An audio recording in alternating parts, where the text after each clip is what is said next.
a legend known by the whole world, a superstar admired by millions. But behind the cameras, the stages, and the applause, there was a completely different Michael Jackson. Some saw him as the king of pop, while others never truly understood him. So, who was Michael Jackson really? Why did he want to remain a child? Why did he create Neverland? And why did he fall into deep loneliness during the final years of his life? In this video, we will explore the unknown side of Michael Jackson, from his childhood to Neverland, from his acts of kindness to the heaviest accusations he ever faced. If you're ready, let's begin. To truly understand who Michael Jackson really was, we need to look at Neverland Ranch, the one place where he felt safe for many years. This name was not an ordinary name. It was a reflection of his wounded and shattered soul. Michael gave his home this name, inspired by the magical land in the story of Peter Pan, a place where children never grow up. Jackson completely identified himself with this fairy tale character. The inspiration for Neverland, Peter Pan. Why is Peter Pan a figure of such interest and inspiration to you? Because Peter Pan, to me, represents something that's very special in my heart. You know, it represents youth, childhood, never growing up, magic. And to me, I just have never, ever grown out of loving that or thinking that it's very special. Do you identify with him? Totally. You don't want to grow up? No, I am Peter Pan. You're Michael Jackson. I'm Peter Pan by heart. But why would one of the greatest artists in the world be so desperate not to grow up? The answer lies in Michael's childhood. Michael Jackson was born on August 29, 1958, into a modest African-American family. His father, Joseph, worked in a steel factory. His mother, Catherine, took care of the home and children. Michael was the eighth child. The entire large family tried to live inside a tiny 60-square-meter house. One day, his father noticed his son's musical talent and immediately decided to form a group with them. That was how the Jackson 5 was created. Michael began performing on stage when he was only 6 years old, and from that moment on, his childhood changed forever. After school, there were hours of rehearsals every single day. Discipline was extremely harsh. Mistakes were punished with beatings and penalties. Later, Michael would say that he feared his father and that he chased perfection in order to escape criticism and abuse. He practiced us with a belt in his hand. And if you miss a step, expect to be, Just let me go back. You just said that you would practice the dance steps and your father would be holding a belt in his hand. Is that what you just said? Yes. How often would he beat you? Too much. Would he only use a belt?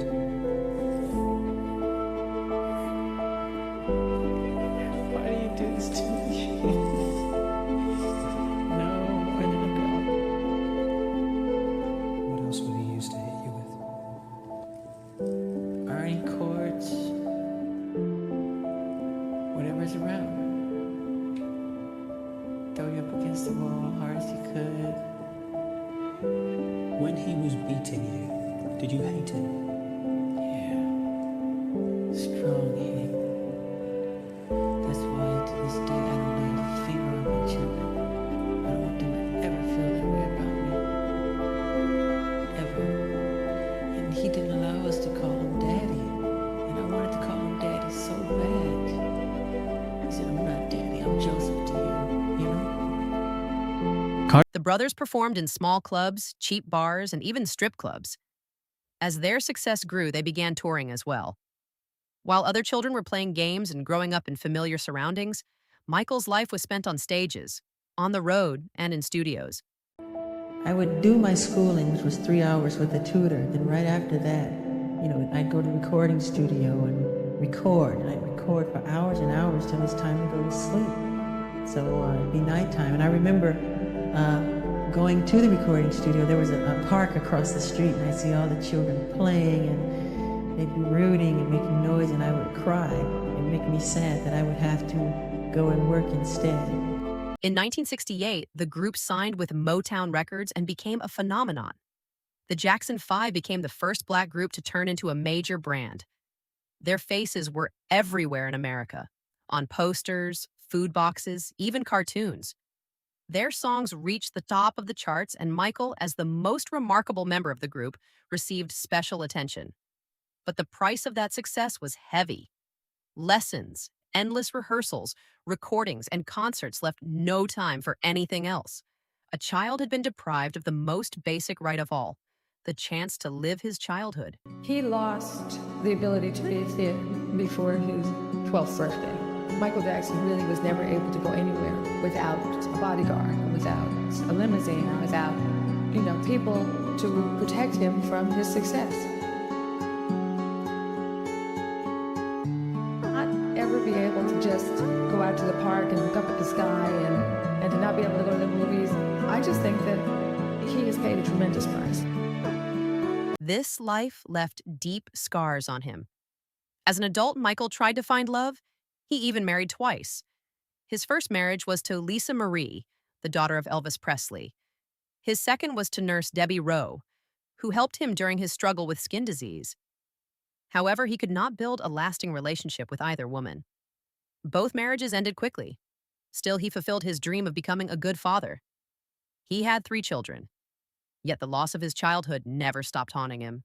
That is why Neverland Ranch was born. A world without harsh discipline or fear. A magical land of his own where no one ever had to grow up. At Neverland, there were tennis and basketball courts, merry-go-rounds, a water park, a train, and even a zoo with elephants, monkeys, and bears. He'd be sitting in the living room, his people get your bags, you ain't got to worry about that. Michael be saying, how are you doing? He'd be sitting there talking, all of a sudden something magical would happen. Like 2 giraffes just walk by the window, like, what the fuck is that?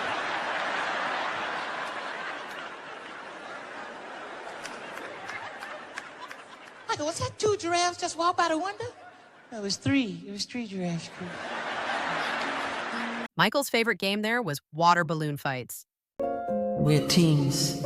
We used to hold ranch.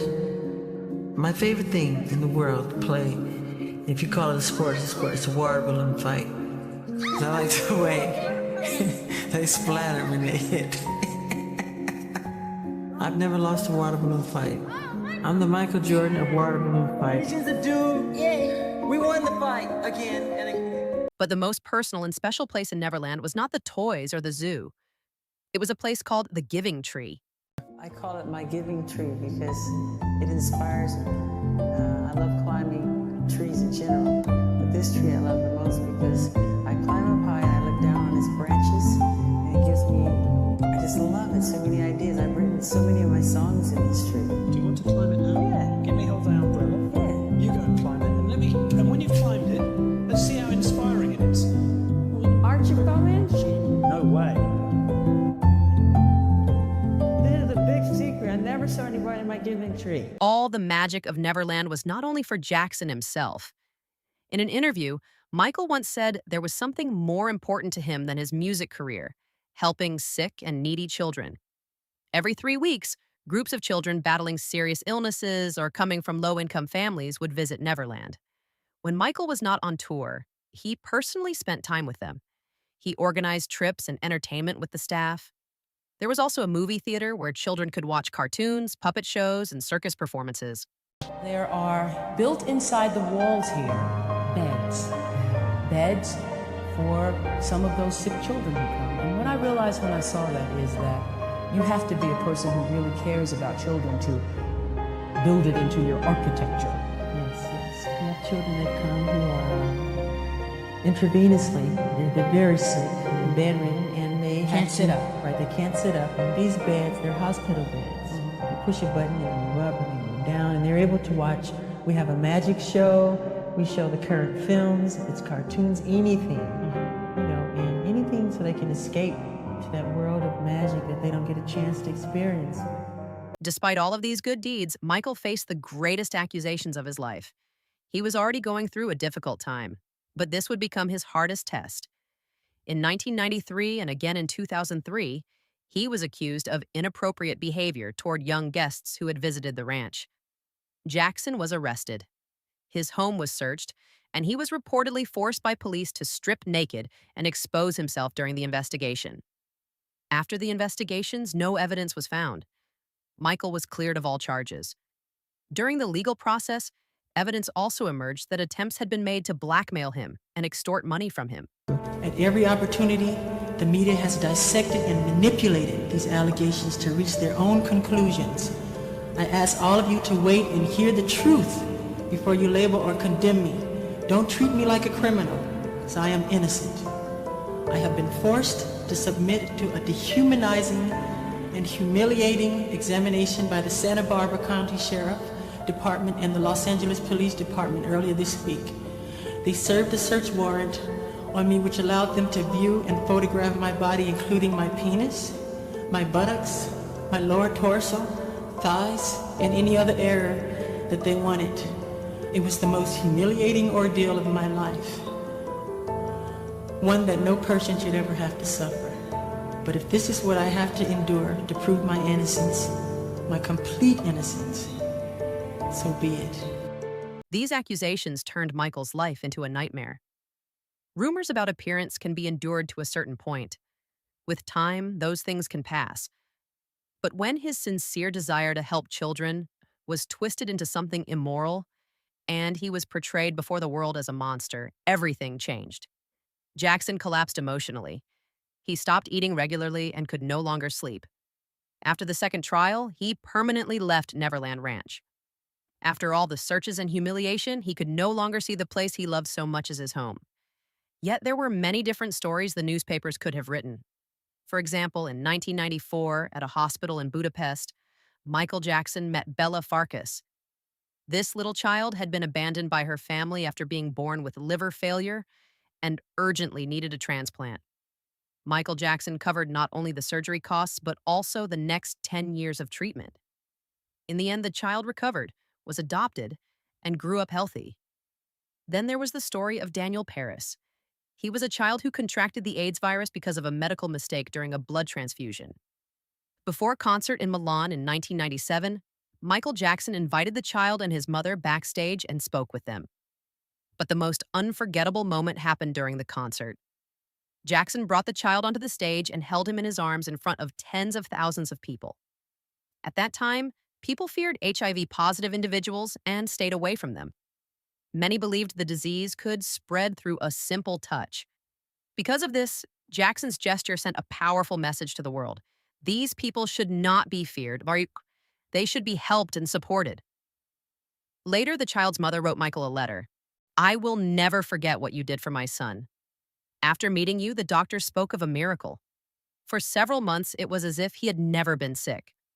My child is no longer with us, but I know he is somewhere above watching you.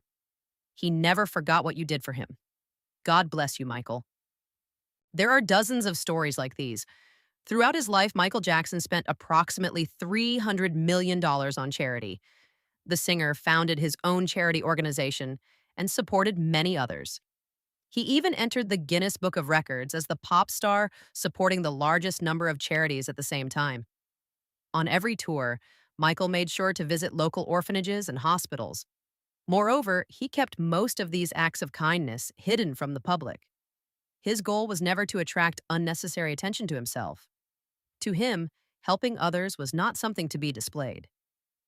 After decades of helping thousands of children around the world, this kind, selfless, and compassionate man ended up being labeled a pedophile. The interview clip you're about to watch was filmed shortly after Jackson's arrest in 2003. This footage stands as proof of how cruel people can be and how unjust the world can become. What happened when they arrested you? What did they do to you? They were supposed to go in and just check fingerprints and do the whole thing that they do when they take somebody in. They manhandled me very roughly. My shoulder is dislocated literally. It's hurting me very badly. I'm in pain all the time. See this arm? This is as far as I can reach it. Same with this side over here. Because of what happened at the police station? Yeah, at the police station. And what they did to, if you saw what they did to my arms.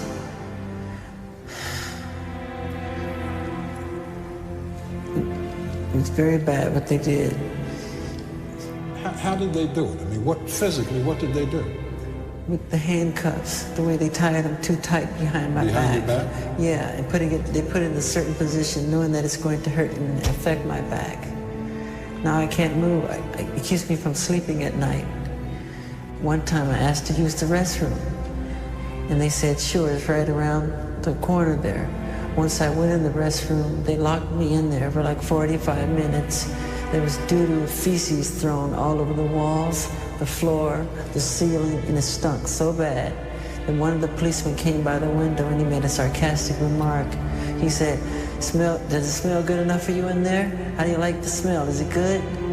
And I just simply said, it's all right, it's okay.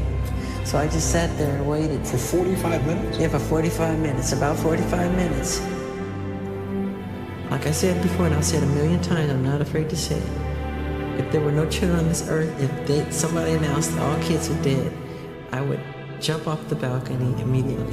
I'm done. Michael Jackson was not just an artist, he was a broken soul waiting to be understood. He lived trapped between the king on stage and the lonely child inside him. So who do you think Michael Jackson really was?